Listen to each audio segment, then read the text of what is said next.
to the 40th move, but his clock is ticking down. Remember how much more time he had than Fabiano a moment ago? Now he's down to only 2 minutes, 45 seconds, and ticking with the worst position. And Caruana is the one who's now trying to stay very solid while Magnus squirms in his chair, and he's in a lost position. The world champion in big trouble. I think now he will find King H8 because now it doesn't work though, Jen. King H8, Rook takes G6, and I'm in time with bam, Rook B6. Oops, and that's all she wrote. That's just over. Well, can I at least play Rook E6 and not lose? Or yeah. Ooh, you have to save. Well, maybe it is. There's a Rook F1 check here at the back. Lots happening, guys. Lots happening, but look at the clock. I'm sorry to be a broken record, but Magnus is down now to 1 minute. If we update the clock, 1 minute and 55 seconds. This is crazy, and he doesn't have a move. How are they going to make all the moves? And he played How are they going to? They're not. I mean, this is just complete insanity. Whatever he did, he just played. He played it very quickly, and we've seen Rook takes B4 as a response. I don't know what he played. He did play King H8. So he found King H8, and now Rook takes B4. Rook takes B4, and we're going to see some of these variations. I think that's why Magnus slowed down, because this is so sharp. Magnus played G6. G6 and takes on G6 has been played. Okay, we have to be consistent. And now Fabi's on move. He's got 48 seconds left. Only 8 moves left to go. Only 8 moves. But this position's so calm, Maurice. You know. Yeah, right. God, Fabi, you got to move. You've only got. What do we do after Rook B6? What is? Actually, Rook B6 is a terrible move because if Queen takes F5, it's winning. He cannot play Rook B6. He's actually down to making only one good move now. He has to play Queen to B3 or he's losing. He's got 21 seconds left. And he must find Queen B3. He can't make the moves in time. He's got to find Queen B3 right now or he loses. He did find it. Look at that. He played Queen B3, 15 seconds left on the clock, though. Gosh. And he's praying that... How many moves does he have to make? He's still got 7 moves to make. 12 seconds left, a minute and a half for Magnus. Oh my gosh. So what happened after Queen B3? So he has played Queen to B3. Bishop C6, Knight to E3 has been played. Yes. And now they're whipping out the moves. Even the program is trying to keep up.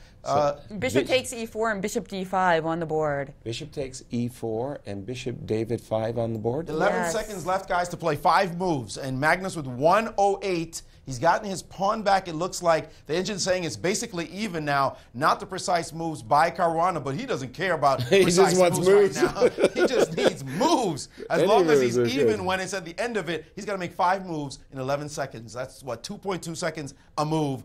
Can he pull this off? Can he do it without making a blunder? Exactly. He certainly physically he can. Magnus has tons of time, Yasser. He's got 40 seconds? He's got over 30 seconds. I wouldn't consider that tons. Time is all relative, right? Oh, yeah. 37 seconds ticking down quickly. What is he thinking about? Is he just going to take on D5? He could actually do anything. He's perfectly fine. Bishop F3, Bishop takes D5. I think Bishop F3 is the best move because that's the one that Fabi's probably thinking about a little bit less because it's not a capture. So I would play Bishop F3. That's definitely the trickiest. That's the time pressure move.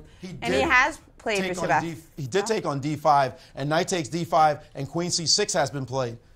And now we've got 15 seconds to 8 seconds. Bishop D5, Knight D5, Queen F7, Maurice. Queen C6. Queen C6, Knight C3. Knight C3. Now Queen F3. 5 seconds left. 4, 7, 6, 5. Oh my! Look at this! It's insane. 4 seconds. 2 down, and they have. Have they made time control? No. Somebody lost on time. Somebody lost, and it looks like it was Caruana. It looks like it must have been Caruana. He went down first on the clock. I believe I saw that happen, and he shook hands with Magnus.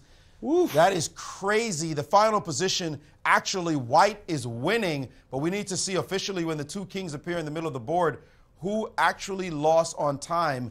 Move 38 was the last move we have registered, so clearly somebody lost on the clock. I think you're right, but we're going to get that confirmation as soon as we can. People are saying Magnus lost. We're gonna get that confirmation, but what a crazy finale. I don't want to call the result yet because I'm getting contradictory reports. All right. But it's certainly, can you tell by their facial expressions? King on E4, King on E5. Is that right? Black wins.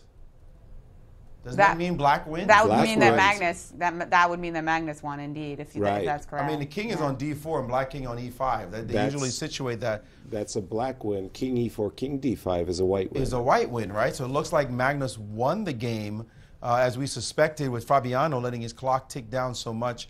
Magnus shaking his head, surely not pleased with the game. But I can tell you, Fabiano is a lot less pleased having let this happen if he did, in fact, lose the game. Or is it possible that they both made time? No, they couldn't have. No, rook D2. But after rook to D2, oh, okay, it looks like there's 40 moves here. And it is official. Magnus did win the game. Magnus Carlsen managed to pull that off. Well, if you look at this final position, actually black is just winning, the one that I have on my screen. Maybe you can update the board. Okay, that also could have been a resignation, because after rook takes D2, just queen takes F2, checkmate, and the queen on C2 is in take. Okay, so essentially we got... I think they might have actually made time control. So there was this... Well, we're going to find out quite shortly. Yeah, he did resign, in fact, because they both made time control at that moment with that rook infiltrating.